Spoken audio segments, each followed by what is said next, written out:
Hey, hey, and welcome. Greetings to you, oh my dearly beloveds. My name is Anita, and I am your Sherpa. This is the Storytelling Sherpa. My voice, my journey, my lane. No agenda, no outcomes, just the transmission of presence from body to body. And this episode 8 comes to you so dear from within my heart. And a beautiful sharing.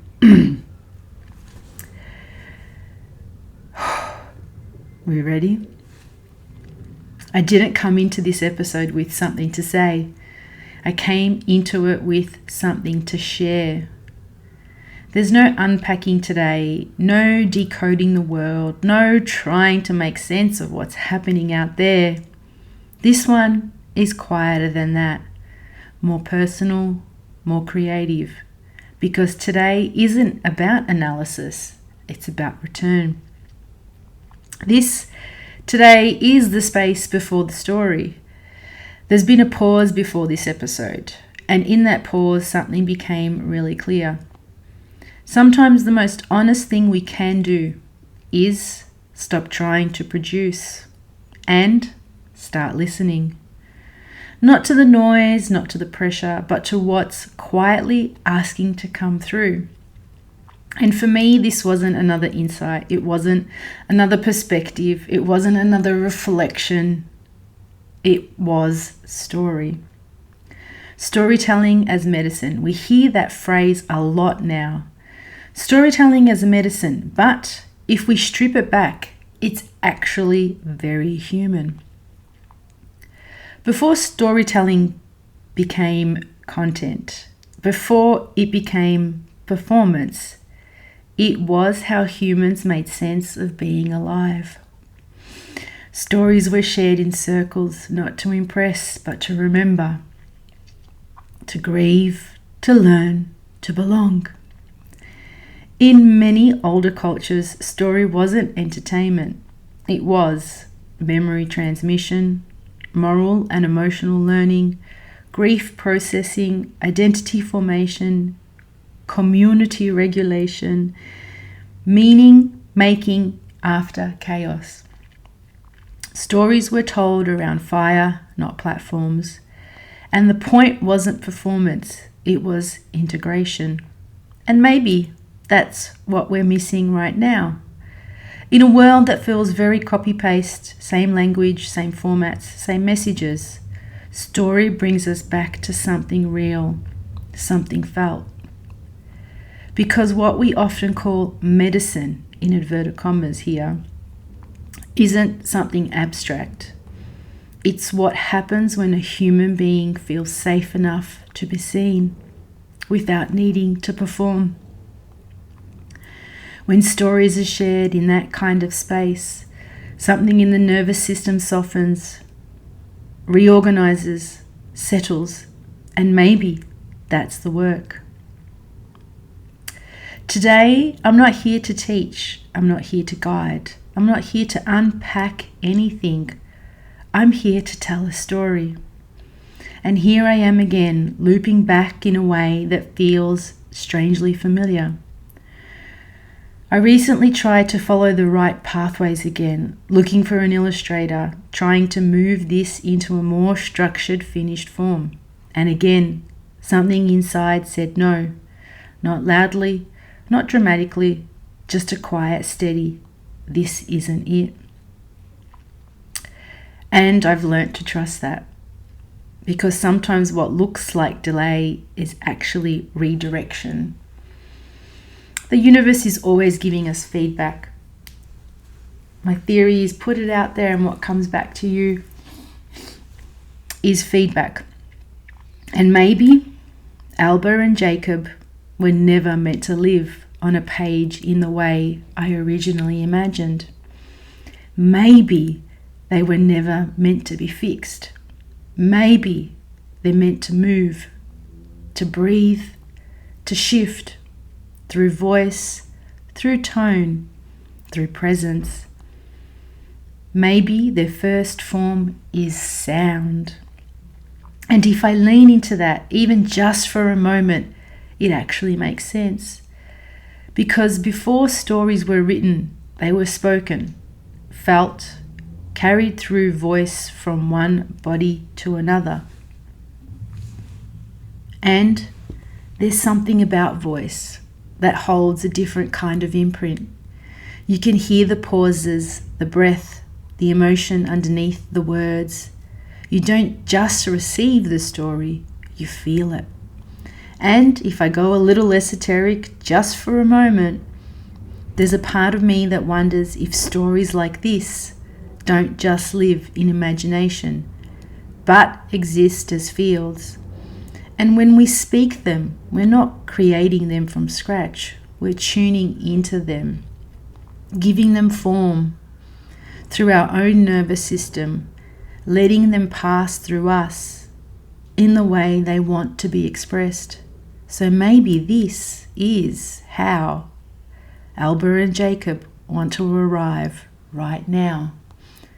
Not illustrated, not polished, not finalized, but alive. Through voice, through rhythm, through the subtle medicine of being heard. And who knows, maybe one day they will become books, maybe they won't. Maybe they take on a life of their own in a different way. A space, a channel, a place where Alba and Jakob can exist and evolve beyond pages. Maybe that's through voice, through recordings, through something like YouTube, or something else entirely that doesn't reveal itself yet. A space where their stories can be shared as they come, unstructured, unforced, alive, not confined to a final version, but allowed to grow, shift, and breathe over time. Because some things aren't meant to be finished. They're meant to be experienced. And maybe that's what this is. Not a product, not an outcome, but a living story, finding its own way into the world. And for now, I'm just here to listen and follow where it leads. And who knows, maybe one day they will become books. Maybe they won't. And right now, this way feels true. And that's enough for me to continue. This is something I wrote between 2016 and 2018, a children's series called Alba and Jakob's Secrets of the Kosmos with a K. Inspired by the 81 verses of the Tao Te Ching, each story is a reflection, a lifetime, a remembering. These stories have their own rhythm, started, paused, almost completed, and let go at times. I worked with 2 illustrators. Both times we were close, and both times I pulled the pin, not because it wasn't beautiful, but because something in me knew not yet. I also shared the manuscript with publishers, including Hay House Australia. There was no interest, instead directing me to their self-publishing arena. So the stories waited quietly, and now they're ready.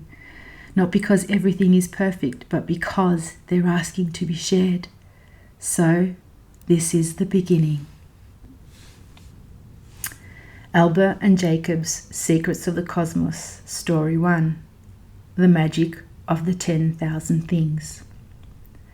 Back at the beginning of time, Alba and Jakob sat beneath a mango tree.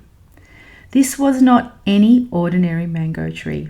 She was a tree with divinity inside her, holding the love of the Mother of the Universe. Through her roots and branches, she allowed imagination itself to flow, creating a multiverse of adventures for Alba and Jakob to explore. As they sat there, they slowly closed their eyes, breathing in and out together. The creative energy began to swirl inside them, spiraling in colours that shimmered beyond their eyelids. There was no fear here, only love. Love for each other and for all the worlds they could imagine. For this love, worlds began to form. Jakob, as if sensing something shifting in the field, said, "We better put on our sunglasses. The space tunnel of coloured doors is brighter than usual today." Alba giggled. Jacob, it's always bright when we're about to go somewhere fun. A tunnel appeared, a long glowing passage filled with many doors of different colours. Jacob looked at the red one and hesitated. But Alba quickly reminded him, "Nah, Jacob, remember, last time we said next time we choose the purple one." Jacob grinned. "Right, purple it is." Together they stepped forward. The moment they entered the purple door, their bodies began to tingle and vibrate, as if the universe itself was gently tickling them with feathers. They couldn't stop laughing. "Where are we, Jacob?" Alba asked, between giggles. Jacob looked around slowly. "Oh, Alba, can you see that golden giraffe, the one with stripes and short legs?" Alba's eyes widened. "We're back at the zoo." Her heart filled with joy. Alba paused for a moment, wondering softly, where are the flying unicorns? And just as she thought it, one flew past her, smiling. It gave her a secret greeting, a small, playful peace sign, like they had known each other forever. Together they played in the zoo. They spoke to the animals, the plants, and the elements as if they were old friends. And there, waiting as always, was Ted the turtle. Ted was no ordinary turtle. He was the keeper of many quiet truths. Each time Alba and Jacob visited, Ted would share one small secret. Today, he said gently, "You can be anything you choose to be in this realm." He invited them to close their eyes. "Breathe," Ted said softly. "Bring your energy from your belly up through your heart and out through your throat with a ah. Now imagine," he continued, "in the space between your eyebrows, who or what you wish to become." Alba saw a ballerina. She was dancing in a tutu, wearing cowboy boots, spinning through the zoo in pure joy. She wasn't performing. She was simply being herself, completely in love with the feeling of being alive. Jacob jumped up. "I want to be an astronaut," he declared. He paused. "Not just any astronaut, one who rides a motorbike." When they opened their eyes, they burst into laughter. There in the zoo, Alba was still dancing like a ballerina on her tiptoes, and Jacob was zooming around on a motorbike that could travel on both land and water. The sky above them shimmered, and suddenly the zoo was filled with stars. Everything felt possible. Jacob turned to Ted. "How is this all possible?" Ted smiled, his eyes warm and knowing. "All you have to do," he said, "is be love. And with love, everything is possible. And nothing is impossible, Brother Jacob." He paused gently. "You and Alba already create all of this, the animals, the plants, the stars. Everything you see, everything you feel is born from the love inside your hearts." Ted continued softly, "When you have love, you have everything." Jacob looked at Alba. "Whoa, I did all this? Hey, I helped too." Alba laughed, and together they fell into laughter so deep it made them sleepy. Their eyes slowly closed.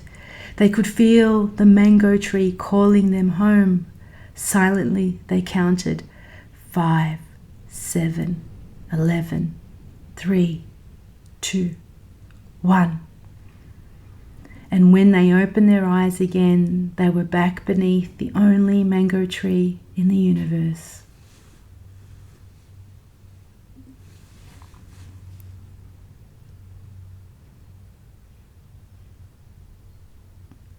And so today, as I close off this episode, this transmission, number 8, and maybe that's the invitation here, not to figure out everything, not to keep searching for the next answer, but to return to something simpler, to imagination, to presence, to story. This has been the Storytelling Sherpa, my voice, my journey, my lane. And wherever you are listening from today, remember this: your story, your pace, your presence.